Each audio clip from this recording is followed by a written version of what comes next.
କଥାଟା ସତ। ଏଣୁ ହେ ବନ୍ଧୁଗଣ, ସତ କଥା ସମ୍ଭାଳିବାକୁ ବହୁତ ଲୋକ ଅରାଜି। ମିଛ କଥାକୁ ଶୁଣି ସେଥିରେ ସ୍ୱପ୍ନ ଦେଖିବାକୁ ବହୁତ ଲୋକ ରାଜି। ଏଇଟା ମନେ ରଖନ୍ତୁ, ମିଥ୍ୟା ନଲୁଚେ ଚିରଦିନ, ସାତ ତାଳ ପଙ୍କ ଭିତରେ ପାପି ଆଉ ପାପ ମିଛ ଏସବୁ ଲୁଚିକିରି ଥିଲେ ବି ତାଙ୍କୁ ବିଧାତା ଦଣ୍ଡ ଦେବେ। ମିଥ୍ୟା ନଲୁଚେ ଚିରଦିନ, ଦୋଷୀର ଦଣ୍ଡ ଅଛି ଜାଣ। ଆଜି ତାର ଭଲ ସମୟ ଅଛି ବୋଲି ସେ, ଯେମିତି ଆମେରିକା ବର୍ତ୍ତମାନ ଇରାନ ଉପରେ ଉତ୍ପାତ କରୁଛି, ଇସ୍ରାଏଲକୁ ନିଆଁ ଲଗାଉଛି, ଧ୍ୱଂସ କରିଦେ ଇରାନକୁ, ସେମିତି ଆମେରିକାର ଭଲ ଟାଇମ୍ ଅଛି ବୋଲି ଏଇକ୍ଷିଣା। ତେଣୁ ଅପରାଧୀକୁ ଦଣ୍ଡ ମିଳିବ, ତାର ଭଲ ଟାଇମ୍ ଅଛି, ଇରାନର ବ୍ୟାଡ଼ ଟାଇମ୍, ଖରାପ ସମୟ ଅଛି। ଏଇ ଦୃଷ୍ଟିକୋଣରୁ ବନ୍ଧୁ, ଆମେ ଜାଣି ଶୁଣିକରି କିଛି ଭୁଲ କରିବାନି। ଯେହେତୁ ମଣିଷ ଭୁଲ ହବ, ମିଛ କହିବାକୁ ପଡ଼ିବ, କିନ୍ତୁ ଜାଣି ମିଛ କହିବାନି, କାହାର କ୍ଷତି କରିବା ମିଛ କହିବାନି, ଆତ୍ମରକ୍ଷା ପାଇଁ ମିଛ କହିଲେ ଚଳିବ। ଏଇଟା ଠିକ୍ କଥା ନୁହଁ। ମିଥ୍ୟାଠୁ ବଳି ପାପ ଆଉ କିଛି ନାହିଁ। ତେଣୁ ସତ୍ୟ ସବୁବେଳେ ଶୁଦ୍ଧ ସୁବର୍ଣ୍ଣ। ଆମେ ଚେଷ୍ଟା କରିବା ସବୁବେଳେ ଆମେ ସତ କହିବା ପାଇଁ, ମିଛ ଆଦୌ କହିବାନି। କିନ୍ତୁ ବେଳେବେଳେ ମିଛ କହିବାକୁ ପଡ଼ିବ ଆତ୍ମରକ୍ଷା ପାଇଁ ବା ଅନ୍ୟକୁ ବଞ୍ଚେଇବା ପାଇଁ, ସ୍ୱାର୍ଥ ପାଇଁ ନୁହଁ। ଆଜି ଆମେ ଆଲୋଚନା କରିବା 5 ତାରିଖ ରବିବାର କଥା, ମେଷ ରାଶି। 5 ତାରିଖ ରବିବାର, ମେଷ ରାଶିର ଘାତ ବାର। ପୁଣି ରାତି 12ଟା 8 ପରେ ଦ୍ୱିଜା ନକ୍ଷତ୍ରର ସମସ୍ୟା ବହୁଳ ସମୟ ଆସିବ।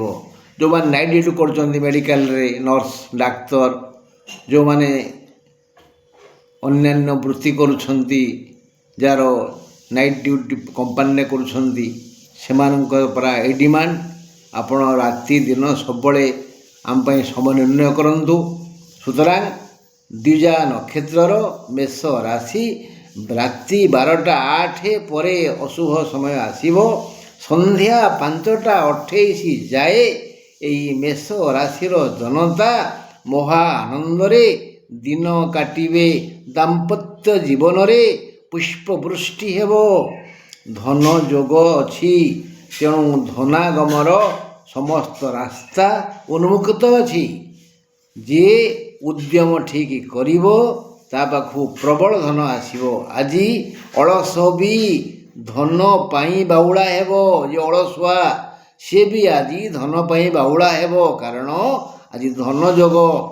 ସମସ୍ତେ ଅଳ୍ପେ ବହୁତେ ଧନ ରୋଜଗାର କରିବେ, ମାତ୍ର ଯିଏ କର୍ମରଙ୍କ କର୍ମଠ ସେ ମାତ୍ରାଧିକ ଆୟ ଅମଳରେ ଖୁସି ହେବ। ସନ୍ଧ୍ୟା 5ଟା 28 ପରଠାରୁ ଅତି ମନ୍ଦ ସମୟ ଆସିବ। ସନ୍ଧ୍ୟା 5ଟା 28 ଯାଏ ଭଲ ସମୟ, 5ଟା 28 ପରେ ଅତି ଖରାପ ସମୟ, ଅତି ମନ୍ଦ ସମୟ ଆସିବ। ଦେହ ଖରାପ ହେବ, ଅବଶ ଲାଗିବ, ଦୁର୍ବଳ ଲାଗିବ।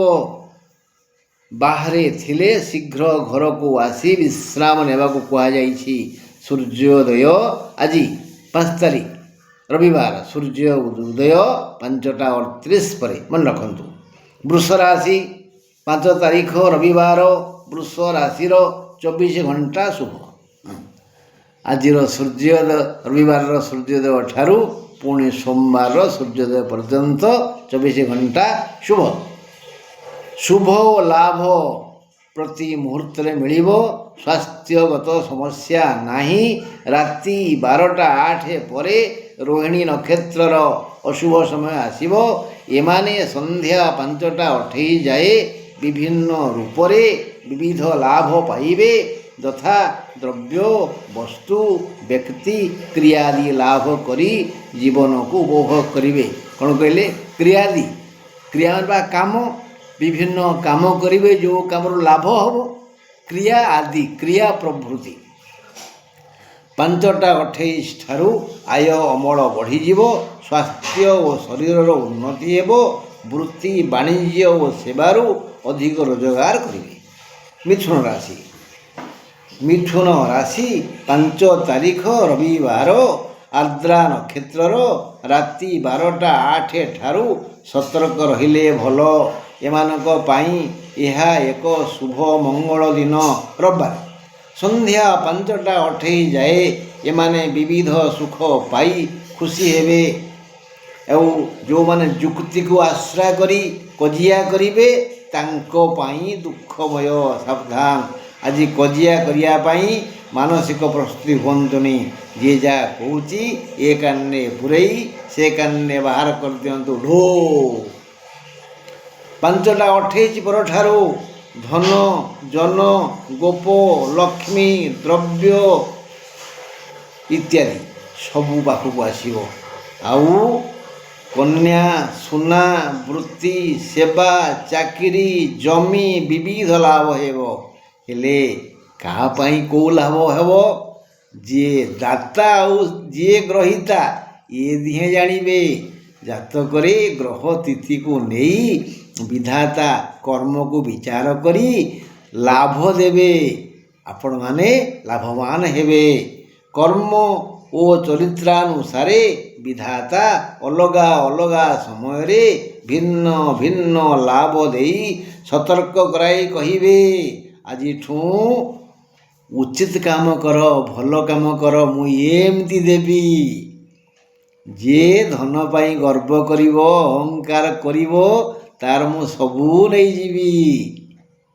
5 ତାରିଖ ରବିବାର ସୂର୍ଯ୍ୟାସ୍ତ ଠିକ୍ 6ଟାରେ, ଉଦୟ ହେଲେ 5ଟା 38ରେ, ଅସ୍ତ ହେବେ ଠିକ୍ 6ରେ।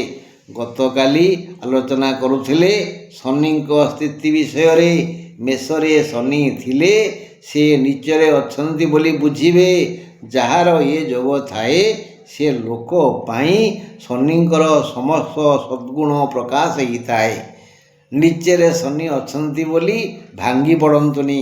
ଯେଉଁ ଲୋକ ଜାତକରେ ମେଷରେ ବା ନିଚରେ ଶନି ଅଛନ୍ତି ସେ ଲୋକକୁ ଶନିଙ୍କର ସଦ୍ଗୁଣ ହିଁ ଜଣାପଡ଼ିଥାଏ। ଏବେ ଯିବା କର୍କଟ ପାଖକୁ।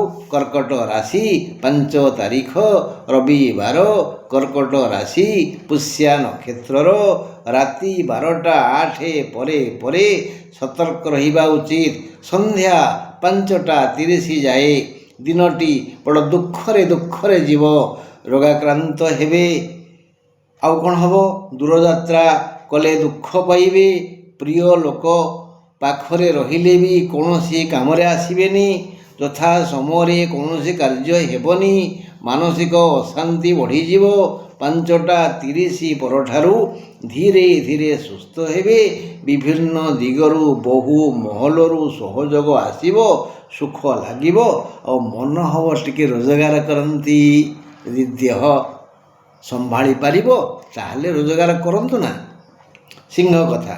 5 ତାରିଖ ରବିବାର, ସିଂହ ରାଶି ପୂର୍ବ ଫାଲ୍ଗୁନ ନକ୍ଷତ୍ରର ରାତି 12ଟା 8 ଠାରୁ ଅଶୁଭ କାଳ ଆସିବ। ସନ୍ଧ୍ୟା 5ଟା 30 ଯାଏ ଭଲ ସମୟ। ଆୟ ଅମଳ ବଢ଼ିଆ ହେବ। ଯଦି ଯଥାର୍ଥ ଉଦ୍ୟମ କରି ଦେହର ଶକ୍ତି ଅନୁସାରେ କର୍ମ କରିଚାଲିବେ ତାହେଲେ ଧନୀ ହେଇଯିବେ। ଦେହ ସୁସ୍ଥ ରହିବ। 5ଟା 30 ପରଠାରୁ ସନ୍ଧ୍ୟା 5ଟା 30 ପରଠାରୁ ଅତି ମନ୍ଦ ସମୟ ଆସି ଦୁଃଖ ଦେବ। ଦେହ ଖରାପ ହେବ। ଦିନସାରା ଦେହ ଯେଉଁ ଭ୍ରମଣ କରିଛି ସେ ଭ୍ରମଣ ଫଳ ରୂପ ଦେହ ଖରାପ ଲାଗିବ। ଆଜିରେ ଭ୍ରମଣ ଯୋଗ ଅଛି ତ ସିଂହ ରାଶିର, ତେଣୁ ସେମାନେ ଦିନସାରା ଭ୍ରମଣ କରିବେ। ସନ୍ଧ୍ୟାବେଳକୁ କଷ୍ଟ ଲାଗିବ। ତେଣୁ ଦେହ ଖରାପ ହେବ, ଖର୍ଚ୍ଚାନ୍ତ ହେବେ। ରାତିରେ କୁଆଡ଼େ ଗଲେ ବଡ଼ ହଇରାଣ ହେବେ। ସିଂହ ରାଶି ମହିଳାଙ୍କର ଆଜି ଘାତ ଚନ୍ଦ୍ର। ଏବେ ଆଲୋଚନା କରିବା ସେ ଶନିଙ୍କ କଥା। ଶନି ଯଦି ମେଷରେ ଏବଂ ଏକାଦଶରେ ବା ଷଷ୍ଠରେ ବା ତୃତୀୟରେ, ତେବେ ସେ ତାଙ୍କ ଅନ୍ତର୍ଦଶା ବେଳେ ଅତି ଉଚ୍ଚ କୋଟିର ଶୁଭଫଳ ଦେବେ।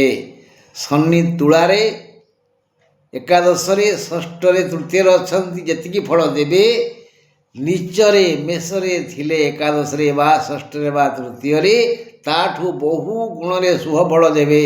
ଯଦି ନିଚରେ ଅଛନ୍ତି ମନ ଦୁଃଖ କରନ୍ତୁନି। 5 ତାରିଖ ରବିବାର, ରାହୁ କାଳ ମାନେ ଅଶୁଭ ସମୟ ଅପରାହ୍ନ 5ଟା 29ରୁ ସନ୍ଧ୍ୟା 6ଟା 2 ଯାଏ। ଆସନ୍ତୁ ଆଲୋଚନା କରିବା କନ୍ୟା ଉପରେ। 5 ତାରିଖ ରବିବାର କନ୍ୟା ରାଶି ହସ୍ତା ନକ୍ଷତ୍ରର ରାତି 12ଟା 8 ଠାରୁ ଅଶୁଭ ସମୟ ଆସିବ। ସନ୍ଧ୍ୟା 5ଟା ଯାଏ ଧନାଗମ ହେବ, ମାତ୍ର ମନ ବ୍ୟାକୁଳ ହେବ। ଦୈନନ୍ଦିନ ବୃତ୍ତିରେ ବ୍ୟତିକ୍ରମ ହେବ, ଦେହ ସୁସ୍ଥ ରହିବ। କନ୍ୟା ରାଶି ମହିଳାଙ୍କର ଆଜି ଘାତ ଚନ୍ଦ୍ର, ମାତ୍ର 5ଟା 30 ପରଠାରୁ ମାନସିକ ଶାନ୍ତି ଫେରିବ। ଆୟ ଅମଳ ବଢ଼ିଯିବ। ଭାଇ ସମ୍ବନ୍ଧ ମଜବୁତ ହେବ। ଯୋଜନା ଅନୁସାରେ କର୍ମ ସଫଳ ହେବ। ହେଲେ ରାତି କଥା, ଆୟ ଟିକେ କମ୍ ହେବ, କମ୍ ଖଟି ହେବ। ମିତ୍ର ମହଲରେ ଆଦୃତ ହେବେ ରାତିରେ। ଦିନରେ ତ ଭଲ ସମୟ ନୁହଁ ଆଉ। ଏବେ ଦେଖିବା ସେଇ ଶନିଙ୍କ କଥା, ଯାହା କଥା ମୁଁ କହୁଛି। ମେଷରେ ଅଛନ୍ତି, ଯଦି ଜାତକରେ ଶନି ମେଷରେ ଆଉ ଅଷ୍ଟମରେ ତଥା ମଙ୍ଗଳ ଦୃଷ୍ଟିରେ, ତେବେ ଜୀବନ ଦୁଃଖପୂର୍ଣ୍ଣ ହୋଇଯିବ। ଶନି ଯେଉଁ ଯେଉଁ ଘରର ଅଧିପତି, ସେଇ ଘର ସମ୍ବନ୍ଧୀୟ ସମସ୍ତ ଅଶୁଭ ଫଳ ବ୍ୟକ୍ତିକୁ ଭୋଗିବାକୁ ପଡ଼ିବ। ଯଦି ଶନି ଦଶମାଧିପତି ହୋଇ ଅଷ୍ଟମରେ ଥାନ୍ତି ଓ ତାହା ମେଷ ଘର ହୋଇଥାଏ, ତାହେଲେ ଏ ବ୍ୟକ୍ତିଙ୍କୁ ହୀନ କର୍ମ ଯୋଗ ଅଛି। ଯେଉଁ କାମ ନ କରିବା କଥା, ସେ ବଂଶଜମାନେ ସେ କାମ କରିବାକୁ ବାଧ୍ୟ ହେବେ। ଏବେ ବୁଝିବା ତୁଳା କଥା। 5 ତାରିଖ ରବିବାର ତୁଳା ରାଶି ବିଶାଖା ନକ୍ଷତ୍ରର 5ଟା 30 ଯାଏ ପ୍ରଭୂତ ଆନନ୍ଦପୂର୍ଣ୍ଣ ସମୟ। ତା ପରଠାରୁ ବିଛା ରାଶି ବିଶାଖା ନକ୍ଷତ୍ର ଆନନ୍ଦରେ ସମୟ କାଟିବେ। ତାଙ୍କ ପାଇଁ ଏକ ଆନନ୍ଦିତ ସମୟ ଆସିବ। ଜୀବନକୁ ଉପଭୋଗ କରିବେ। ନାନା ଉପହାର ମିଳିବ। ରୁଚିକର ଖାଦ୍ୟ ପାଇବେ। ଆନନ୍ଦରେ ଶୋଇପଡ଼ିବେ, ଇତ୍ୟାଦି ଇତ୍ୟାଦି ଇତ୍ୟାଦି। ରାତି 12ଟା 8 ପରେ ପରେ ସ୍ୱାତି ନକ୍ଷତ୍ରର ଅଶୁଭ ସମୟ ଆସିବ। ଜଣେ ବ୍ୟକ୍ତି ପାଇଁ ଯାହା ଯାହା ଲୋଡ଼ା ସନ୍ଧ୍ୟା 5ଟା 30 ଯାଏ, ସେ ସମସ୍ତ ସୁଖ ତୁଳାରାଶି ଜନତା ପାଇ ଖୁସି ହେବେ। ମାତ୍ର 5ଟା 30 ପରଠାରୁ ମନ ଘର ଧରିବନି। ମନ ଅଧୀର ଆକୁଳ ବ୍ୟାକୁଳ ହେବ। ଧନାଗମ ବନ୍ଦ ହେବନି, ମାତ୍ର ମନକୁ ବୁଝେଇବା ଭଳି ଜ୍ଞାନ ଆସିବନି। ହେଲେ ଯିଏ ବୁଦ୍ଧିମାନ, ସେ ବାରମ୍ବାର ଦର୍ପଣ ଦେଖିବ, ବୋଇଲେ ମନ ବୁଝିଯିବ। ଆସନ୍ତୁ ଯିବା ବିଛା ପାଖକୁ। 5 ତାରିଖ ରବିବାର ବିଛା ରାଶି ଅନୁରାଧା ନକ୍ଷତ୍ରର ଅଶୁଭ ହେବ ରାତି 12ଟା 8 ଠାରୁ। ଏହି ରାଶି ଜନତାଙ୍କ ପାଇଁ ସନ୍ଧ୍ୟା 5ଟା 30 ଯାଏ ବଡ଼ ଅଶୁଭ ସମୟ। ବହୁ ଖର୍ଚ୍ଚାନ୍ତ ହେବେ, ରୋଗାକ୍ରାନ୍ତ ହେବେ। ଅଧିକ ଦୁଃଖ ଦେବ କିଏ ନା ପୁରୁଣା ରୋଗ। ଯଦି କିଛି ପୁରୁଣା ରୋଗ ଥାଏ, ସେ ପୁଣି ବାହାରିବ ଶାଳଗଜା ଭଳିଆ। ଦୂରଯାତ୍ରା କଲେ ଦୁଃଖ ପାଇବେ। ମାନସିକ ଓ ଶାରୀରିକ ଦୁଃଖ ଆସିବ। ମାତ୍ର 5ଟା 30 ପରେ ଶୁଭ ସମୟ ଆସିବ। ଦୈନନ୍ଦିନ ବୃତ୍ତି ବ୍ୟବସାୟ ପାଇଁ ଚିନ୍ତା ଆସିବ। ଧୀରେ ଧୀରେ ଦେହ ଭଲ ହୋଇଯିବ। ରାତି କଥା, ଏଣୁ ଆୟ ଅମଳ ଟିକେ କମ୍ ହେଇପାରେ। ଏ ଗଲା ବିଛା କଥା। ଧନୁ କଥା ବୁଝିବା। 5 ତାରିଖ ରବିବାର ଧନୁ ରାଶି ପୂର୍ବାଷାଢ଼ା ନକ୍ଷତ୍ରର ରାତି 12ଟା 8 ଠାରୁ ଅସମୟ ଆସିବ। ଏମାନେ ସକାଳ 5ଟା 30 ଯାଏ ପବନ ବେଗରେ ଖଟିବେ। ମନ ପ୍ରାଣ ଦେଇ ଖଟିବେ। ମୁଣ୍ଡ ଝାଳ ତୁଣ୍ଡରେ ମାରି ଖଟିବେ। କାରଣ ତାଙ୍କୁ ମିଳୁଥିବ, ସେମିତି ପାଉଥିବେ, ସେଇଥିପାଇଁ ସିନା ଖଟିବେ। ଯଦି ଆଳସ୍ୟ ପୋଷାକ ପିନ୍ଧି ଶ୍ରମ ନ କରିବେ, ତେବେ ଆଖିରୁ ଖାଲି ଲୁହ ଝରିବ। ଆଖି ଲୁହକୁ ସାକ୍ଷୀ କରି ବଞ୍ଚି ରହିବେ। ଏଣୁ ଧନୁରାଶିର ଜନତା ରବିବାର 5 ତାରିଖ ଅକ୍ଳାନ୍ତ ପରିଶ୍ରମ କରନ୍ତୁ, ବହୁ ଧନ ପାଖକୁ ଆସିବ। ଧନ ସିନା ଏ ଯୁଗରେ ସୁଖର କାରଣ, ସନ୍ଧ୍ୟା 5ଟା 30 ପରଠାରୁ ମନ୍ଦ ସମୟ ଆସିବ। ହେଲା, ଆୟ ଅମଳ କମିଯିବ, ଦେହ ଖରାପ ହେବ, ଖର୍ଚ୍ଚ ବଢ଼ିଯିବ, ଦେହ ବିଶ୍ରାମ ଲୋଡ଼ିବ। ଯଦି ଲୋଭରେ ବାହାରକୁ ଯିବେ ହଇରାଣ ହେବେ। ନା, ସନ୍ଧ୍ୟା 5ଟା ପରେ ବାହାରକୁ ଯାଆନ୍ତୁ ନାହିଁ। ମକର ରାଶି 5 ତାରିଖ ରବିବାର। ମକର ରାଶିର ଘାତ ଚନ୍ଦ୍ର। ସନ୍ଧ୍ୟା 5ଟା 30 ଯାଏ ଏମାନେ କର୍ମ ଚଞ୍ଚଳ ରହିବେ। କର୍ମ କ୍ଷେତ୍ରରୁ ଧନ ମାନ ଆଦର ପ୍ରଭୃତି ମିଳିବ। ନୂତନ କର୍ମ ବ୍ୟବସ୍ଥା ହୋଇଗଲେ ସେମାନେ ଆହୁରି ଖୁସି ହେବେ। ହବ ତ ଆଉ, ନୂତନ କର୍ମଯୋଜନା ହବ ଆଉ। ପଦୋନ୍ନତି ଯୋଗ ଅଛି। 5ଟା 30 ପରଠାରୁ, ସନ୍ଧ୍ୟା 5ଟା 30 ପରଠାରୁ କର୍ମର ବିକାଶ ହେବ। ଆୟ ଅମଳ ବଢ଼ିଯିବ, ଦେହ ସୁସ୍ଥ ରହିବ। କୌଳିକ ମୌଳିକ ବୌଦ୍ଧିକ ଓ ଆର୍ଥିକ ବିକାଶ ହେବ। ମାନେ ମକର ରାଶିର 24 ଘଣ୍ଟା ଶୁଭ। ରବିବାର ଦିନ ସୂର୍ଯ୍ୟୋଦୟ ଠାରୁ ସୋମବାର ଦିନ ସୂର୍ଯ୍ୟୋଦୟ ପର୍ଯ୍ୟନ୍ତ ସମସ୍ୟା ନାହିଁ। ଏବେ ଦେଖିବା କୁମ୍ଭ କଥା। 5 ତାରିଖ ରବିବାର। କୁମ୍ଭ ରାଶି ଶତବିଶା ନକ୍ଷତ୍ରର। ରାତି 12ଟା 8 ପରଠାରୁ ଅଶୁଭ ସମୟ ଆସିବ। ସନ୍ଧ୍ୟା 5ଟା 30 ଯାଏ ଏମାନେ ମୌନ ବ୍ରତ ପାଳନ କଲେ ଭଲ। ମାନେ ବହୁତ ଶୁଣନ୍ତୁ, କମ୍ କହନ୍ତୁ, ନହେଲେ ଚୁପ୍ ରହନ୍ତୁ। ଏ ଅଭ୍ୟାସ କରନ୍ତୁ, ଅନ୍ୟଥା ଅପମାନିତ ହେବେ, ଦୁଃଖ ପାଇବେ, ମାନସିକ ଅଶାନ୍ତି ବଢ଼ିଯିବ। 5ଟା 30 ପରେ ଯେ ଭଲ ସମୟ ଆସିବ ତା ନୁହଁ। କର୍ମ ପ୍ରତି ଆସକ୍ତି ଓ ଆଦର ବଢ଼ିଯିବ। ଆୟ ଅମଳ ଦିଗରେ ମନ ଦେବେ। ରାତି ସମୟ ଆୟ ପୂର୍ବପରି ହୋଇ ନପାରେ। ଦେହ ଭଲ ରହିବ। ଦିନଟି ଅସୁସ୍ଥ ଥିଲା, ଅଶୁଭ ଥିଲା। ରାତିରେ ଟିକେ ସଜବାଜ ହେଲେ ହବ ଯେ, କିନ୍ତୁ ଆଗେ ଦେହ ଶରୀରମ୍ ଆଦ୍ୟମ୍ ଖଳୁ ଧର୍ମ ସାଧନମ୍। ଏବେ ମୀନ କଥା ଆଲୋଚନା କରିବା। 5 ତାରିଖ ରବିବାର।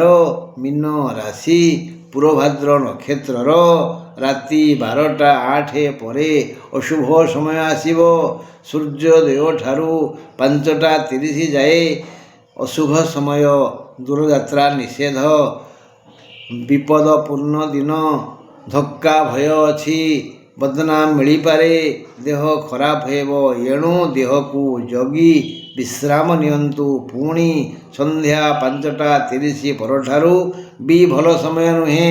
ଜଗି ରଖି ନ ଚଳିଲେ ଅପମାନିତ ହେବେ। ଯଥା ସମ୍ଭବ ବହୁ ଶୁଣନ୍ତୁ, ଆଉ କମ୍ କୁହନ୍ତୁ।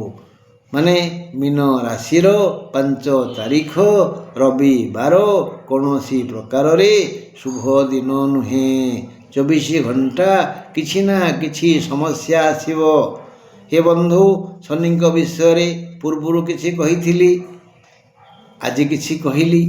ନିଜ ଜାତକ ନିଜେ ଦେଖନ୍ତୁ। ଆପଣଙ୍କ ଜାତକରେ ଶନି କେଉଁ ଘରେ ଅଛନ୍ତି, ଲଗ୍ନ କେଉଁ ଘର, ଏ ବିଷୟରେ ବିଚାର କରିବେ। ଯଦି ସନ୍ଦେହ ହେବ ତାହେଲେ ପ୍ରଶ୍ନ କରି ବୁଝିବେ ମୋ ପାଖକୁ। ମୁଁ ଚେଷ୍ଟା କରିବି ଆପଣଙ୍କର ସମସ୍ୟାର ସମାଧାନ କରିବା ପାଇଁ। ମୋର ଫୋନ୍ ନମ୍ବର 8093355583। ଆଜି ପାଇଁ ଏତିକି। ନମସ୍କାର।